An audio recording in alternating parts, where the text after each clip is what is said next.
అందరికీ నమస్కారం. ప్రెస్ మిత్రులకు కూడా నమస్కారం. ఈ వీడియోని మీకు షేర్ చేస్తాను.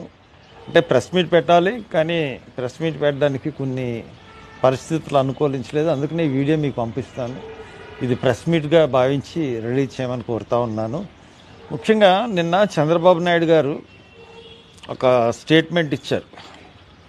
నేను ఏమీ చేయలేకపోతున్నాను, రాష్ట్ర ఆర్థిక పరిస్థితి దృష్ట్యా అది మీ ముందుకి తేవాలనుకుంటున్నాను.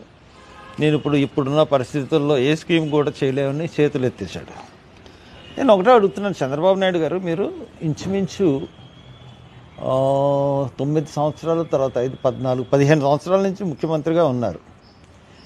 మీరు అధికారంలోకి రావడానికి దొంగ హామీలు ఇవ్వడం అన్నది చాలా పరిపాటిగా మారిపోయింది. మనం రాష్ట్రం విడిపోయినప్పుడు మీరు జగన్ ఏమో ఖచ్చితంగా నేను రైతు రుణమాఫీ చేయలేనని చెప్పాడు. నేను రైతు రుణమాఫీ చేస్తానని చెప్పడం వల్ల ఆ ఒక్క కారణంతో మీరు ముఖ్యమంత్రి అయ్యారు 2014లో.